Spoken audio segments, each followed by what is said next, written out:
안녕하세요. 이상호입니다. 두 번째 강의를 시작하겠습니다. 어, 오늘 제가 강의할 내용은 제목은 한국의 고용관계로 되어 있는데요. 노사관계의 어떤 역사, 그리고 각 역사 속에서 주요한 쟁점이나 이슈가 됐던 문제들을 좀 살펴보는, 그리고 그 역사 속에서 어떤 사건을 통해서 아니면 쟁점을 통해서 우리가 얻을 수 있는 교훈이 무엇인지를 확인할 수 있는 그런 시간이라고 생각하시면 될 것 같습니다. 예, 그래서 뭐 기본적으로 역사적 그 과정을 통해서 추적하는 부분이기 때문에 각 단계별 특징을 좀 시대 구분을 제가 지금 PT에 올린 이 시대 구분에 따라서 강의를 전개하고요. 마지막으로는 최근에 고용관계의 어떤 동향 중에서 좀 이슈가 될 수 있는 내용들을 중심으로 어, 과제와 함께 그런 부분을 제시하는 시간을 가지고자 합니다. 그 이후에는 어, 어, 노동시장의 어떤 수급 측면에서 우리가 주목할 수 해야 될 어떤 새로운 경향 이런 것들을 간단하게 살펴보도록 하겠습니다. 예, 먼저 노사관계의 어떤 역사를 이야기할 때 어떻게 보면 노동운동의 역사로부터 출발하게 되는데요. 그렇게 되는 이유는 자본주의 사회 자체에서 어떤 노사관계의 어떤 형성 그 자체가 자본의 논리에 대한 자본의 어떤 지배에 대한 노동의 어떤 저항과 반발로부터 출발했기 때문에 아무래도 노사관계 어떤 발전 과정은 주로 노동운동의 역사적 발전과 거의 병행시되고 있다 아니면 뭐 동행되고 있다 이렇게 이야기할 수 있을 것 같습니다. 그래서 노동운동의 어, 한국의 노동운동의 역사를 어디서부터 출발해야 될지는 좀 이견이 있을 수 있는데요. 일단 조선시대 아니면 대한민국이 성립 이전에 이미 에, 일제 침탈 이전 조선 후기 시절부터 산업화 과정 속에서 일정 정도의 어떤 노동쟁의나 아니면 노동 문제에 대한 인식이 사회적 문제로 화하게 되는 나타나기 시작하는 그런 시기가 중요할 것 같습니다. 그래서 아무래도 그 당시에 어떤 노동 문제가 촉발되는 계기는 그 당시 어떤 산업 구조와 많이 연관되어 있겠죠. 아시다시피 그 당시 조선은 후기 조선은 산업 농업 사회였기 때문에 대체적으로 노동 문제가 쟁점이 되는 것은 농업 문제와 연동되거나 아니면 광산 아니면 뭐 교육과 관련되어 있는 항운업 뭐 이런 부분에서 주로 많이 문제가 됐던 것 같습니다. 그래서 어, 우리 표에서 확인될 수 있듯이 최초의 노동쟁이는 이제 금강 광산에서 발생했고요. 함경도 초산에 있는 그리고 어, 19세기 이제 말이라고 할 수 있는 최초의 당시에 최초의 노동조합은 부두 노동조합이 만들어졌다 이렇게 설립이 됐다 이렇게 이야기할 수 있을 것 같습니다. 그래서 기본적으로 농업사회에서 어떤 산업사회로 전환되는 과정에서 다양한 형태의 노동 문제와 함께 노동운동이 촉발됐고 그 노동운동의 태동과 함께 노사관계가 형성되기 시작했다 이렇게 이해하시면 될 것 같습니다. 이후에 이제 일제 치하에서 일본의 필요와 그리고 한국 사회의 어떤 변화 이 두 가지의 어떤 요인에 의해서 일제에서 노사관계나 노동운동은 상당히 더 비약적으로 발전되는 계기를 마련하게 됩니다. 그 원인은 아무래도 어, 일본 제국주의의 어떤 산업화 요구, 한국 당시에 어떤 점령하였던 한국에서 그 비축 기지로서 아니면 또 원료 생산 기지, 원료 공급 기지로서의 한국 에서의 어떤 산업화에 대한 논리가 강하게 작용했다. 그런 과정을 통해서 이제 최초의 어떤 개별 노동조합이 아니라 노동단체가 만들어진 게 조선노동공제입니다. 그게 20년도입니다. 그리고 당시 상황을 잘 알고 계시겠지만 상당히 노동운동 자체가 이념적 배경을 많이 가지고 탄생했거든요. 그래서 그런 상황에서 당시의 어떤 시대 상황을 반영하는 사회주의 계열의 어떤 조선노동연맹이라든지 그리고 농민들의 어떤 농민공이라고 불리는 이런 식의 어떤 부분을 생각했을 때도 이 노동조합 단순하게 어떤 임노동자만이 아니라 농민까지 포함하는 노동총연맹 이런 단체들도 결성되는 여러 가지 과정을 거치게 됩니다. 이렇게 어떤 일제 어떤 산업 논리와 침략의 논리에 의해서 조선 사회에서 어떤 위상이 생산 기지로서의 어떤 위상을 가지게 되면서 상당히 많은 억압적 체제가 도입됐고, 그리고 일제 탄압에 의해서 노동운동은 초기부터 좀 급진적 성격을 가지게 됩니다. 그래서 대체적으로 노동운동의 이념적 지향은 사회주의 계열이나 아니면 공산주의 계열로 비약적으로 발전하게 된다. 그러다 보니까 한국 사회 최초의 어떤 총파업이라고 하는 영흥에서 총파업이 일어나게 되고, 이후에 사실상 노동운동이 사실상 금지되는 상황에 봉착하게 됩니다.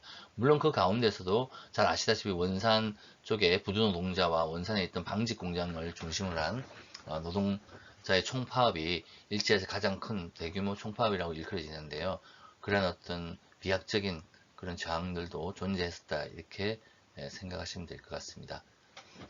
하지만 결국 일제가 이제 중국을 침략하고, 그리고 미국과의 어떤 세계대전이 이루어지면서 사실상 노동조합 활동의 기본조차도 할 수 없는 상황에 봉착하게 되고, 그 이후에는 상당히 잠재적 노동운동 자체가 금지되는 상황이 초래됐다, 이렇게 이야기할 수 있을 것 같습니다.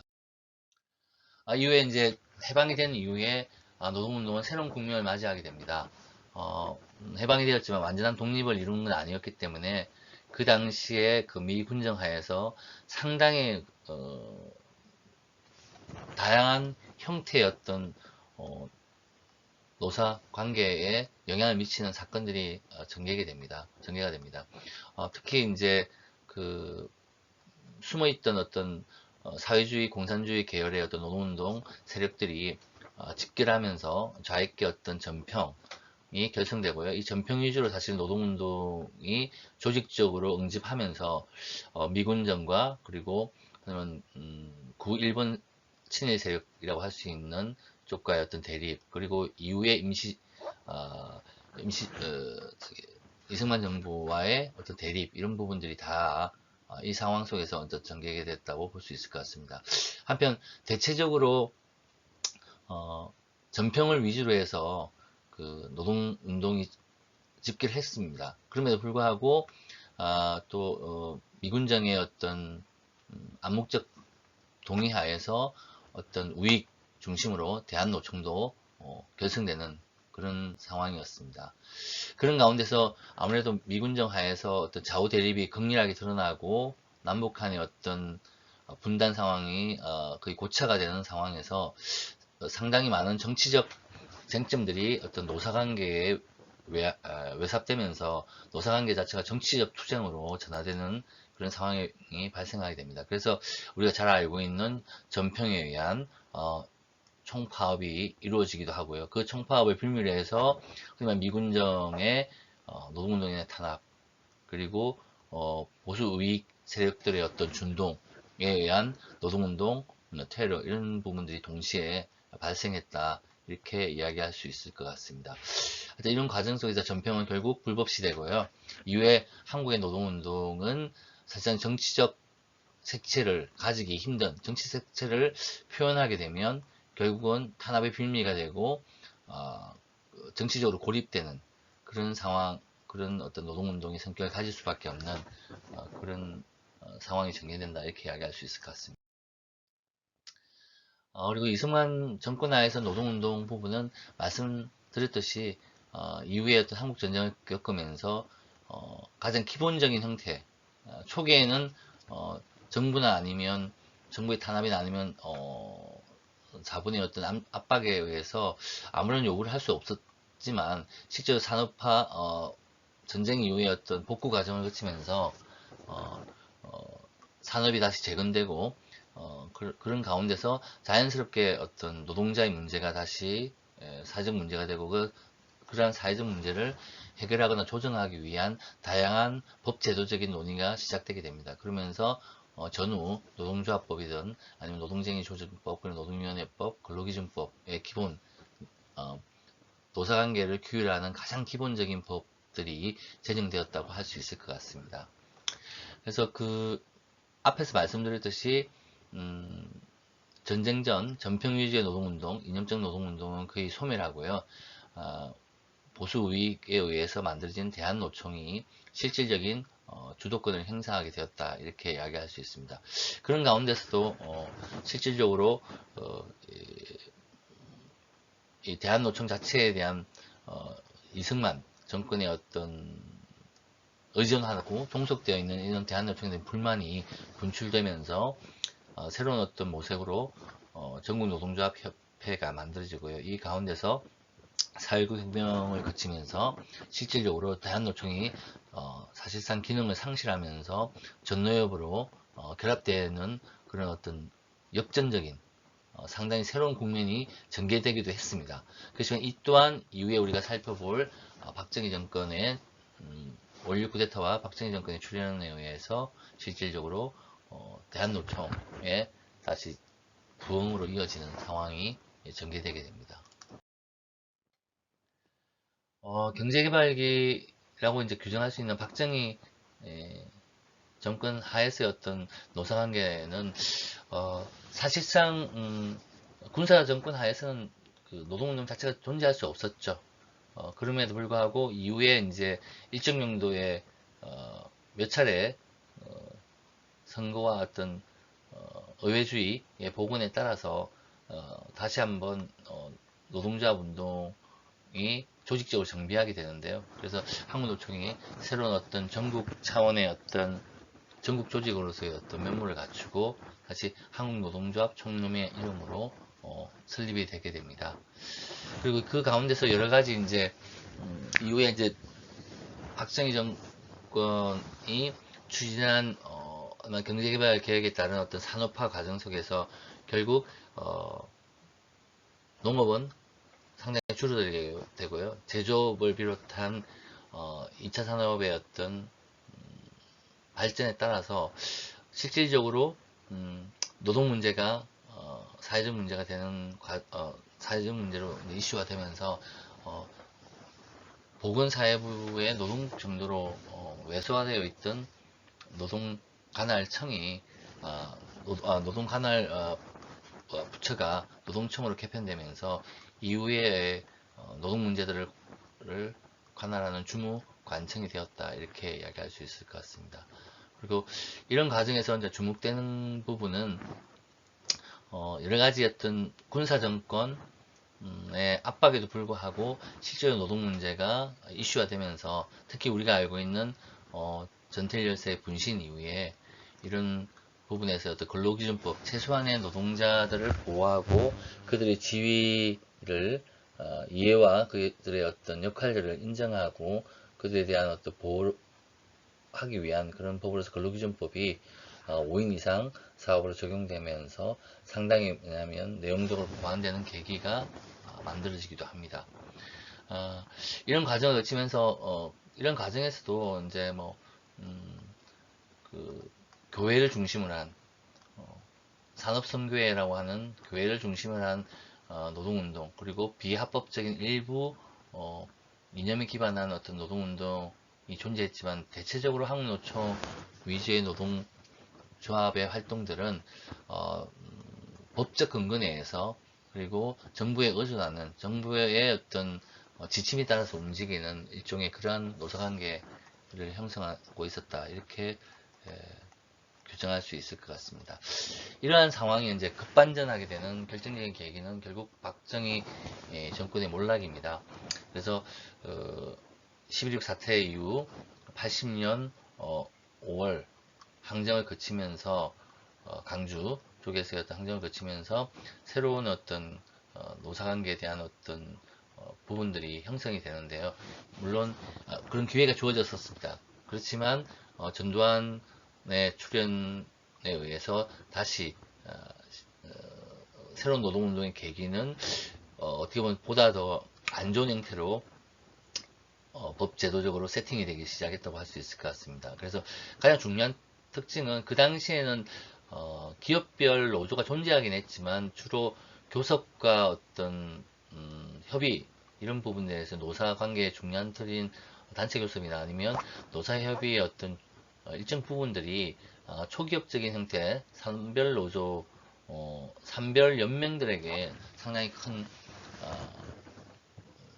역할을 부여했다고 하면, 그 이후에는 실질적으로 그런 산별의 어떤 산별 정도 수준의 초기업적인 수준에서의 어떤 노조의 조직들은 자기 역할을 하지 못하는 그런 상황이 전개되고 그런 상황 속에서 결국 상당히 많은 노조들이 실질적 활동을 정지하게 됩니다. 그런 상황에서 기업별 노조가 만들어지게 된 그런 결정적인 기업별 노조 체제로 한국의 노사관계가 굳어져 버리는 결정적인 계기가 되었다, 이렇게 이야기할 수 있을 것 같습니다. 그 대표적인 케이스가 이제 흔히 말하는 제3자 개입 금지라는 겁니다. 여러분은 아실지 모르겠지만 노동조합이 이제 흔히 말하는 기업 내에서 노사 당사자 외에 다른 어느 세력이나 어떤 개인들은 이런 문제에 개입을 하지 못하도록 법으로 막았다는 거죠. 예를 들면 어떤 외부의 어떤 노동단체를 만들어서 기업별 노조에서의 어떤 임금 문제에 대한 해결을 위해서 조언을 한다든지, 이러한 노동조합의 활동을, 기업별 노조의 노동조합 활동을 지원하기 위해서 활동을 하면 다 불법시됐고, 이러한 불법시되면서 결국은 아무런 역할을 하지 못하는 그런 상황이 전개됐었습니다. 이런 부분이 지금도 사실은 이 산별노조 체제 자체로 완전히 전환되지 않았다고 이야기할 때 가장 크게 이야기되는 내용들이, 기업별 노조 체제로 인해서 여전히 한국의 노사관계는 실질적인 기업을 벗어나지 못하고 초기업적인 수준에서의 어떤 내용들은 상당히 형해화되어 있다, 이렇게 많이 이야기를 하고 있습니다. 이러한 부분들을 좀 강조할 수 있을 것 같고요. 그리고 이제 81년은 이제 노동청이 노동부로 성격되었고요. 그리고 우리가 이제 되게 관심을 가지고 노사관계에서 되게 중요한 이슈라고 할 수 있는 최저임금에 대한 법정 최저임금법이 도입된 게 1986년입니다. 이 부분에 대한 내용들을 뒤에서 조금 더 살펴보도록 하겠습니다. 그래서 이 당시에 박정희 정권 하에서 전두환 정권까지 이어지는 87년 노동자 대투쟁 이후까지의 어떤 노동운동의 특징을 쭉 적어놓은 것입니다. 보시면 아시겠지만 5.16 이후의 노동조합 운동은 사실상 제대로 된 자기의 어떤 조직을 가질 수 없고 활동도 하기 힘든 상황이었다, 이렇게 볼 수 있을 것 같고요. 그리고 비약적인 산업화와 어떤 과정에서도 노동운동은 노동기본권이 상당히 제약되는 그런 과정을 거치게 된다는 겁니다. 그래서 전태일 열사의 분신 이후에 노동운동은 새로운 도약의 계기를 마련하게 되고, 그 가운데서 상당히 비약적인, 그리고 상당히 산발적이긴 했지만 강력한 어떤 노동운동이 일부 존재했었지만, 결국 박정희 암살 이후에 전두환이라는 신군부 정권에 의해서 다시 노동운동은 암흑기에 들어가게 됩니다. 이러한 암흑기 과정 속에서 정치적 민주화운동의 발언과 함께 87년 노동자 대투쟁으로 이어지는 새로운 어떤 또 상황이 전개됩니다. 자, 이러한 부분을 민주화 이행기라고 이야기할 수 있을 것 같은데요. 그 부분에 대한 내용들을 좀 간략히 살펴보도록 하겠습니다. 연도표를 보시면 아시겠지만 80년대 후반부터 90년대 중후반 IMF 구제금융 바로 전 단계까지의 상황이라고 볼 수 있을 것 같습니다. 이때 이제 그 노동운동의 특징을 좀 간략히 살펴보면 아마도 민주화 운동 이후에 정치 권력의 교체는 실패했지만 노태우 정권이 세워지고 김영삼, 김대중의 어떤 그 대통령의 어떤 뭐랄까요, 타협이 실패하면서 결국 어부지리로 전두환의 후계자라고 할 수 있는 노태우이 정권을 잡았지만, 실질적으로 기초적인 민주주의의 기본이 될 수 있는 내용들을 부정할 수 없었기 때문에 그러한 어떤 역사적 배경하에서 노동운동은 상당히 비약적으로 발전하게 됩니다. 물론 이러한 조건, 정치적, 경제적 조건과 함께 상당히 많은 학생운동의 학생운동가 출신들이 산업 현장에 여러 가지 방식으로 활동을 시작하면서 노동운동의 주체 역량을 강화하고 조직적인 진출을 가능하게 만든 이러한 주체적 측면도 동시에 존재했다, 이렇게 이야기할 수 있을 것 같습니다. 그럼에도 불구하고 이 당시에 이러한 노동운동의 특성으로 인해서 이후의 노동운동의 어떤 제도적 안착 아니면 제도적 확장을 위한 기본적인 어떤 노동운동 방식이 주로 단결 투쟁 위주였고, 법 제도에 대한 어떤 정책 협의라든지 아니면 정책을 지향하는 어떤 노동운동의 토대는 상당히 약했다, 이렇게 평가될 수 있는 계기도 바로 이러한 어떤 계기적 요인들이 작용한 게 아닌가, 이렇게 이야기할 수 있을 것 같습니다. 이런 가운데서 김영삼 대통령을 만든 3당 합당을 거치면서 상당히 노동운동도 그런 어떤 유화 국면에 영향을 받게 됩니다.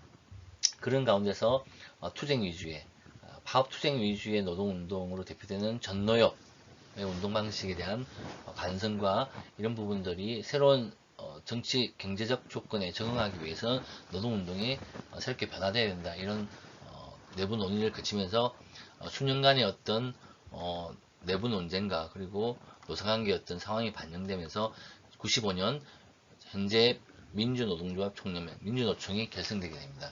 이러한 민주노총의 결성의 의미는 결국 기존의 어떤 한국노총 제도로 포섭되어 있다고 이야기할 수 있는, 그리고 기업별로 단절되어 있었던 그런 실리 위주인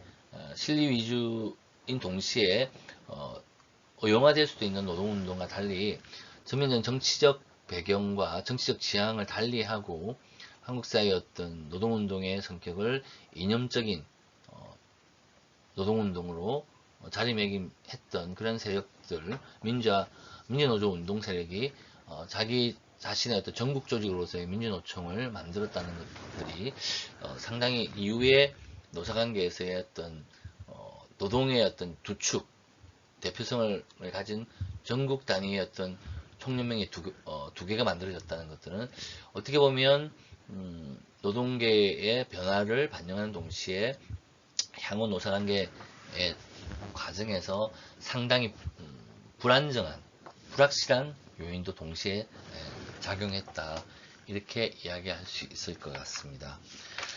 이런 상황에서 우리가 이제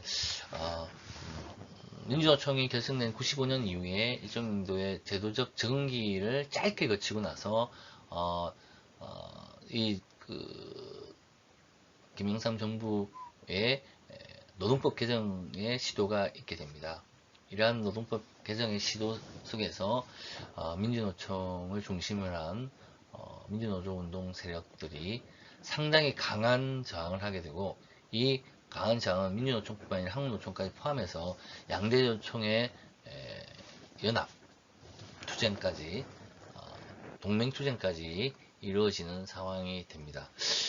그래서 이런 부분들에 대한 내용들을 좀 구체적으로 이 파업 과정을 거치면서 노동관계법 개정안을 둘러싸고 벌어졌던 내용들을 보시면 약간 양면적인 성격을 가지고 있다 볼 수 있을 것 같습니다. 즉, 뭐냐면 노동계가 원했던 부분들을 허용한 대신 지금까지 노동계에서 주목하지 못했지만 상당히 많은 사용자 측이 요구했던 그런 부분들을 또한 수용되는 이런 내용들입니다.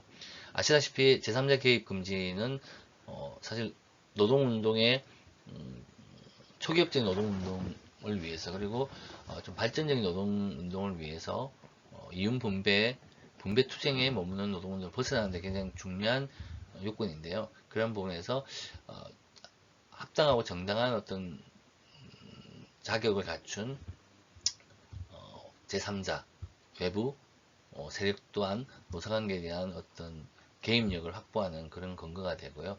그리고 기업별 노조 체제로 만들었던 만드는 조항의 핵심적인 내용이었던 복수노조 금지 조항이 이제 복수노조에 대한 단계적 허용을 하게 됩니다. 즉 상급단체뿐만 아니 상급단체에서의 어떤 일정 정도의 복수노조 부분은 허용하게 되는 겁니다. 그리고 무노동 무임금 원칙, 그리고 변형 근로 시간이라든지 그리고 전임자 임금 지급 금지, 정리해고 법제화 이런 부분들은 상당히 사용자들이 요구했던 내용들입니다.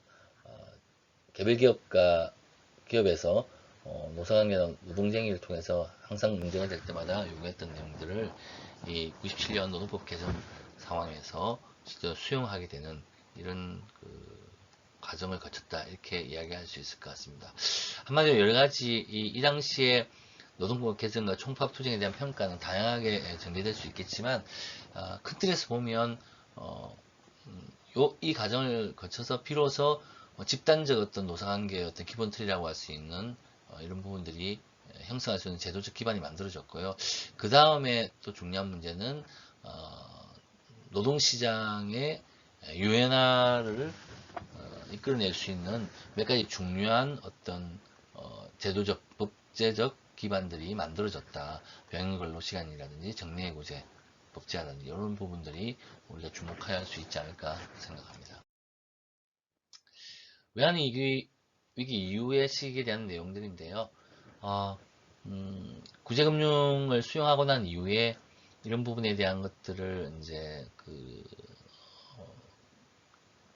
논의하기 위한 어떤 사회적 협의, 사회적 대화의 필요성들이 제기되기 시작합니다.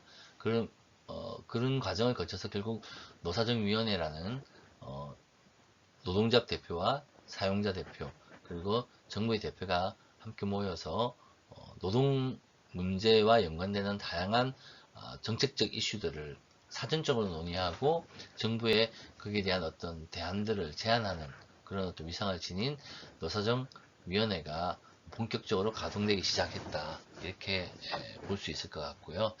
이런 가운데서 이제 90년대 후반과 2000년대 초반 다양한 사건들이 존재했지만 가장 결정적인 게 그 이후에 2000년대 중반에 IMF 미국발 금융위기 이후에 노사정위원회가 일정한 위기 극복을 위한 노사민정 합의문을 만드는 과정도 거치게 됩니다. 그런 부분에 대한 그 당시 외환위기 이후 90년대 말부터 현재까지 어떤 주요 노사관계 사건들을 좀 열거한 내용들입니다. 이후에 대한 설명들은 다음 PT에서 하도록 하겠습니다. 네. 97년 외환위기는 한국 사회가 지금까지 겪어보지 못했던 완전히 새로운 충격이었습니다. 그 이후에 이제 경제 체제의 어떤 패러다임 변화를 보면 신자유주의 도래라고 이야기하는 신자유주의가 본격화되는 시기이기도 하죠. 근데 이런 부분이 단순하게 금융 부분에 한정되는 것이 아니라 결국 실물 경제에 상당한 충격을 주었고요. 그 당시에 실물 경제의 충격은 당연히 노동시장의 정리해고의 일반화 아니면 구조조정의 일반화를 통한 정리해고가 이루어지고 인력 감축, 실업의 고실업 상태로 이어지는 이런 여러 가지 부분들이 그전에는 우리가 겪어보지 못했던 새로운 국면이었다고 이야기할 수 있을 것 같습니다. 앞에서 말씀드렸던 이런 과정에서 이러한 경제 위기를 극복하기 위해서는 일종의 정부의 정책 추진만으로는 힘들고 주요한 어떤 사회적 책임 주체라고 할 수 있는 이해 관계자들의 협의와 동의를 통해서 그 동의와 협의에 의해서 만들어진 내용들을 사회적 합의라는 이름으로 추진하는 것들이 굉장히 중요하게 제기되었던 것입니다. 그래서 그런 부분들을 통해서 사회적 동의를 거친 가운데서 새롭게 국가 부흥과 일정 정도의 경제적 회복, 제도약을 위한 인프라를 만들 수 있다고 생각했기 때문입니다.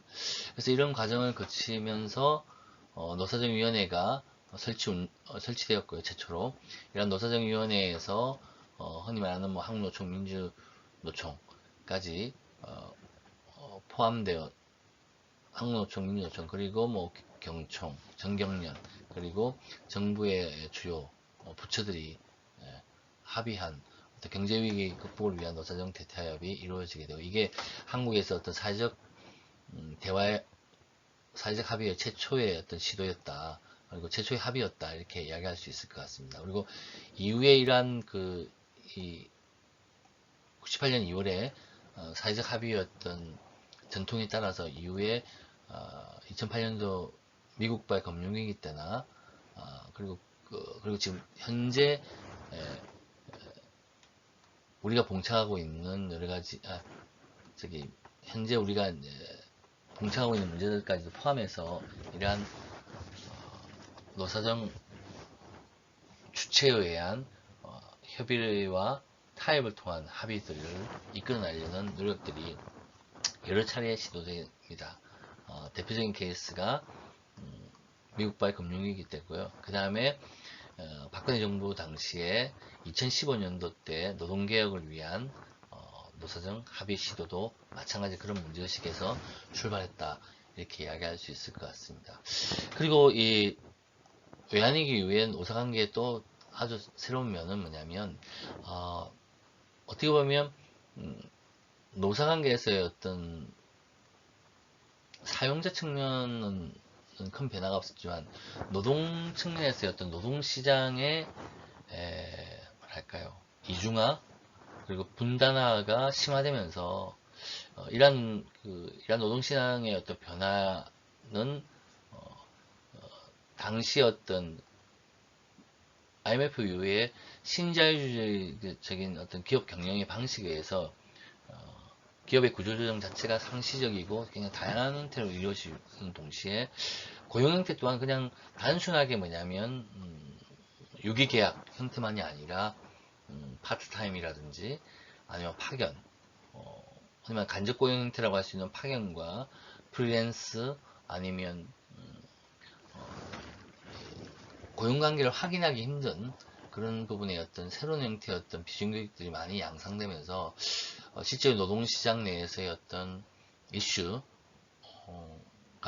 상당히 뭐냐면 다양하게 전개됐다 이렇게 이야기할 수 있을 것 같습니다. 그리고 또 중요한 거는 기존에는 합법적인 툴로 인정되지 않았던 공무원이라든지 교사들 이런 부분들에 대한 어떤 노동기본권에 대한 요구가 분출됐고요. 특히 비정규직들의 노동기본권 부분에 대한 규정이 워낙 법제도적으로 잘 안 되어 있었기 때문에 이런 부분들을 규율하고 조정하기 위한 다양한 법안들이 제기됐고 이 법안을 둘러싼 갈등들이 상당히 심화됐다 이렇게 이야기할 수 있을 것 같습니다. 그리고 또 중요한 외환위기 이후에 노사관계 측면에서 노동운동의 특징 중에 하나는 사실은 87년 민주화 투쟁 이후에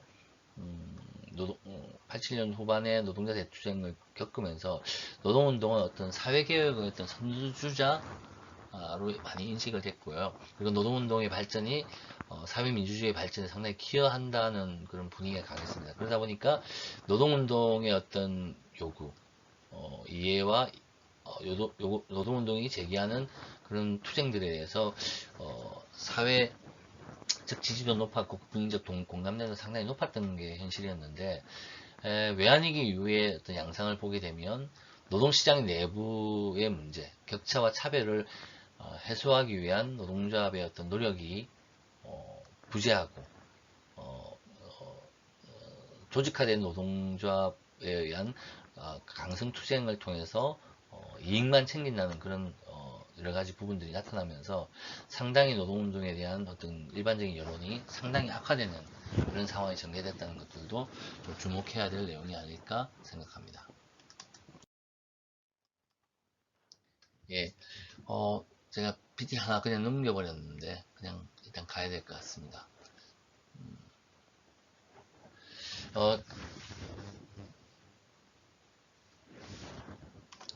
2008년도 미국발 금융위기 이후에 이제 노사관계의 특징 이런 부분을 좀 살펴보고자 합니다.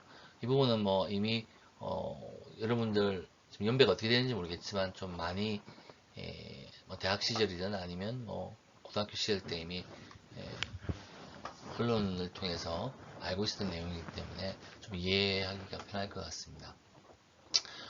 미국발 금융위기 부분의 충격은 사실 예상했던 것보다는 좀 약했죠. 그 이유는 일단 98년 외환위기는 우리 내부의 어떤 부분들이 상당히 크게 작용했고요. 그 다음에 어떤 2008년 미국발 금융위기는 어떤 조건 변수였다 이렇게 이야기할 수 있을 것 같고요. 또 중요한 변수는 아마도 우리의 교육 구조가 많이 바뀌면서 중국의 부흥이랄까 중국의 어떤 경제 도약의 변수에서 이러한 어떤 미국과의 금융위기의 위기 요인을 좀 감소시킬 수 있는 그런 여지가 우리에게 있었다 이렇게 이야기할 수 있을 것 같습니다. 그럼에도 불구하고 이제 노사관계 측면에서 보면 이러한 금융 위기의 충격 자체는 결국 IMF 이후에 이미 한국 사회에 도입됐던 신자유주의의 어떤 강풍을 더 가속화시키는 형태로 나타났다는 거죠. 적대적 인수합병이 더 공공화되고요. 그리고 일상적 구조조정과 인력 감축, 정리해고 등으로 노동시장이 흔들리는 그런 상황들이 계속 제기됐다. 이렇게 이야기할 수 있을 것 같습니다. 그 가운데서 가장 대표적인 케이스가 바로 2008년도 쌍용 자동차 구조조정과 파업의 사태였습니다. 수천 명이 희망퇴직을 하고 정리해고도 수백 명이 되는 상황을 거치면서 78일간에 걸친 노동조합의 공장 정부투쟁 그리고 20명이 넘는 희생자들이 생기는 그런 상황이 초래됐던 거죠. 물론 뭐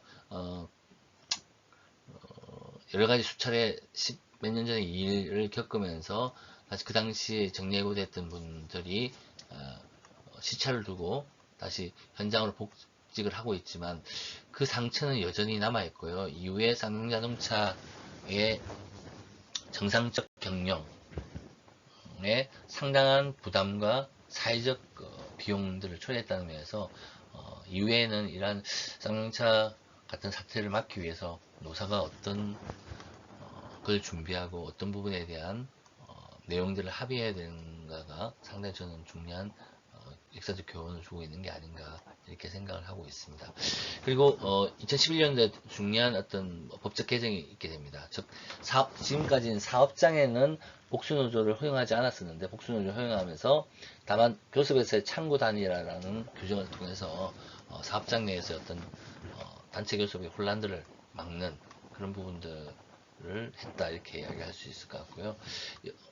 전임자 임금 지급 금지는 타임오프라는 새로운 제도 방식으로 해서 시간 부분을 할애해서 노동조합 활동하는 분들의 조합 활동을 보장하되 이러한 어떤 임금 지급을 통해서 외부적으로 잘못된 활동이 되는 것도 또 막기 위한 일정 정도의 타협안으로서의 어떤 타임오프제가 도입됐다 이렇게 이야기할 수 있을 것 같습니다. 그리고 아주 주목할 내용들은 바로 이제 문재인 정부 이전에 박근혜 정부 때 지도됐던 노동개혁을 둘러싼 노사정의 어떤 갈등과 합의 그리고 파괴의 과정이라고 할 수 있는 내용입니다. 다 아시다시피 당시에 IMF 이후에도 그렇지만 2008년 미국발 금융위기 이후에 한국의 노동시장에 급속도로 이중구조화되었다는 논의들이 뭐 학계뿐만 아니라 일반적인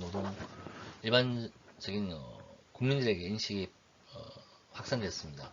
뭐 다 아시다시피 비슷한 일을 하지만 기업의 소속에 따라서 아니면 자기가 정규직이나 비정규직에 따라서 상당히 임금 차이가 커지는 거죠. 즉 노동시장 자체에서 한번 비정규직이 되면 정규직으로 전환되기가 힘들고 계속 비중이 있을 수밖에 없고 중소기업에 들어간 노동자 같은 경우에는 중소기업에서 일할 수밖에 없는 그리고 대기업에 입사는 점점 힘들어지는 이런 상황들이 전개되면서 일정 정도 자업화를 떠나서 노동시장의 이런 이중구조를 해소하고 이런 이중구조 노동계급의 해소가 한국 사회의 가장 큰 문제라고 할 수 있는 사회경제적 양극화를 줄이는데 가장 결정적인 어떤 요인이라는 것들을 대부분 인정했기 때문에 이런 부분들을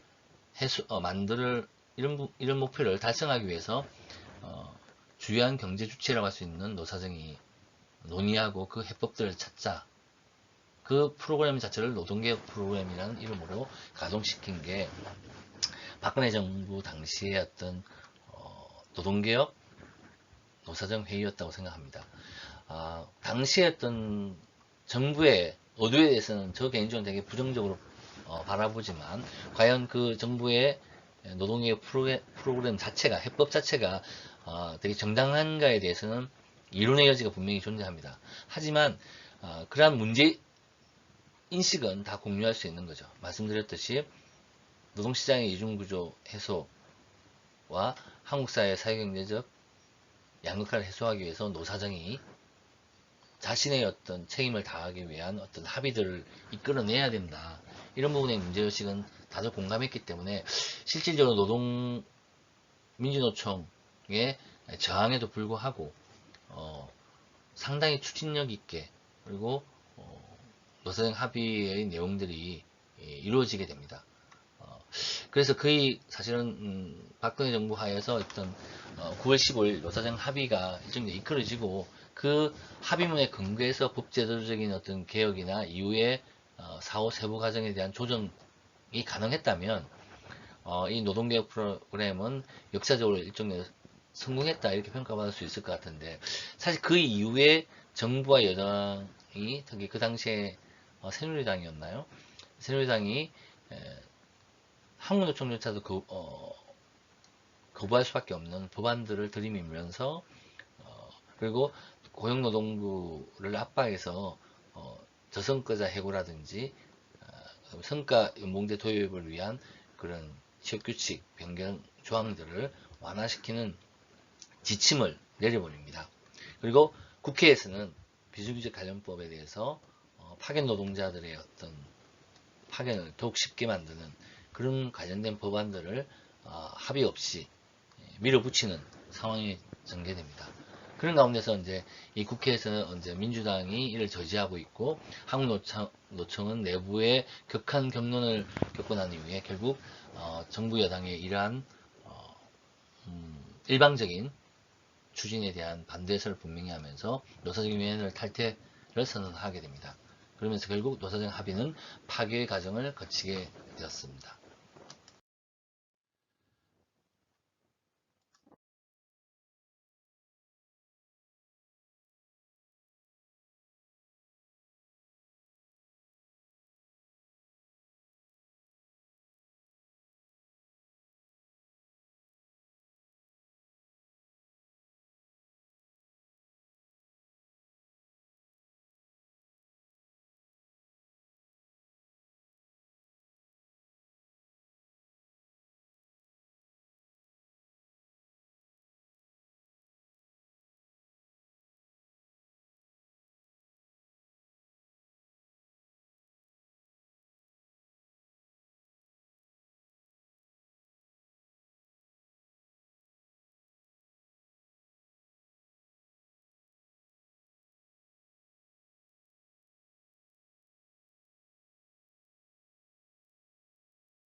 그 다음에 노동 수요 측면에서 보면 역시 가장 큰 변화는 우리가 알고 있는 풀타임 8시간 일을 하면서 어떤 무기계약 형태로 운영되고 있는 이런 정규직 노동 부분을 과연 계속적으로 정상적인 노동의 형태로 간주하고 그 외에 모든 다른 노동 형태라든지 고용 관계는 다 부정적으로만 바라봐야 되느냐에 대한 여러 가지 좀 분석이 좀 필요하고 새로운 상황 변화에 따른 준비 또한 좀 필요하지 않을까 싶습니다. 즉 경제와 산업 구조 자체가 굉장히 융복합적인 성격을 가지면서 유연적 어떤 생산이나 노동을 요구하고 있습니다. 이런 상황에서 노동 형태 자체를 무조건적으로 경직적으로 가져갈 수 없기 때문에 이런 부분에 대해 유연성을 부정할 수는 없습니다. 다만 이러한 유연성의 확보 자체가 모든 문제를 해결할 수 있는 건 또 아니거든요. 그래서 이러한 유연적 노동 형태에서 이러한 기업의 어떤 모럴 해저드를 방지하고 경쟁 격화로 인한 여러 가지 부차적인 부수적인 어떤 나쁜 영향들을 차단하고 수정할 수 있는 그런 어떤 법제도는 또 무엇이 있는가에 대한 준비 또한 동시에 되어야 되지 않을까 싶습니다. 그래서 이런 변화의 필요성은 결국 글로벌화, 정보화로 대표되는 디지털화에 따라서 산업 경제 구조가 다 바뀌고 있다는 부분이 있을 것 같고요. 그리고 고용 형태 자체를 한 형태를 유지할 수 없는 그런 경향성은 이미 나타나고 있습니다. 그런 부분에 대한 것들을 우리가 부정할 수 없다고 하면 실질적으로 이러한 변화에 능동적으로 대응할 수 있는 그런 방안들을 모색하는 것이 또 오히려 더 낫지 않나 이렇게 이야기할 수 있을 것 같습니다. 이러한 변화로 인해서 실제 노동자의 고용 불안이 더 심해지고 고용 형태에 따라서 차별과 극차가 심화되고 있는 게 현실입니다. 그래서 취약계층이나 사각지대를 최소화시킬 수 있는 우리 이들의 어려움을 없앨 수 있는 그런 정책 제도적인 어떤 보완 조치들이 시급하게 마련되어야 되는 상황에도 지금 상황이 도래하고 있다 이렇게 이야기할 수 있을 것 같습니다. 예, 이상 두 번째 강의의 내용들은 일단 이렇게 마무리해야 될 것 같습니다. 그래서 지금 과제와 관련해서 출석과 연동되어 있는 과제와 관련해서 우리 교재에 나왔던 프리 케이스하고 포스트 케이스 두 가지가 지금 나오는데 일단 포스트 케이스의 내용은 한번 그냥 봐주시면 될 것 같고요. 여기서 과제는 안 하셔도 될 것 같습니다. 이와 달리 이제 여기 프리 케이스에 나와 있는 이렇게 15년 9.15 노사정 합의에 대한 양대 노총 다른 행보를 해가지고 내용이 있습니다. 이걸 한번 읽어보시고요. 제가 과제를 간단하게 하나를 내면 양대 노총의 다른 행보의 배경이 되는 그리고 그보다 조금 더 큰 틀에서 당시 어떤 노동개혁의 어떤 배경과 취지 그리고 과정에 대한 내용들 좀 찾아보시고 그 과정에서 노사정 합의가 결국 실패했는데 이 실패에 대한 이유를 정부의 탓이나 아니면 노동계 아니면 사용자 각 탓으로 이렇게 사유를 다 이야기는 할 수 있을 것 같습니다. 그러다 보면 뭐랄까요 다들 문제가 있구나 이렇게 좀 결론이 날 것 같은데 어느 쪽이 더 큰 책임이 있다 이걸 찾는 게 아니라 조금 논의를 조금 더 면밀하게 보기 위해서는 한쪽의 입장에서 다른 쪽의 어떤 실패 원인들을 분석하는 것도 필요하거든요. 그래서 여러분들 중에서 노사정 중에서 한쪽의 관점, 한쪽을 선택하시고요. 다른 쪽 노동조합을 선택하셨다면 사용자와 정부의 문제, 입장과 논리들을 비판하는 그런 내용들로 A4 글자 크기 한 14 정도로 해서 넉넉하게 잡으셔서 간단하게 한번 노사정 중 한쪽의 관점에서 다른 쪽들의 입장과 논의를 한번 반박하는 그런 짧은 과제를 하나 제출해 주시면 될 것 같습니다. 오늘 강의는 여기서 마무리하고 다들 코로나 때문에 다 힘드시겠지만 곧 이런 문제들이 진정되고 좀 밝은 얼굴로 다시 볼 수 강의실에서 인사드릴 수 있는 시간이 곧 오기를 기대해 봅니다. 예, 이상입니다. 수고하세요.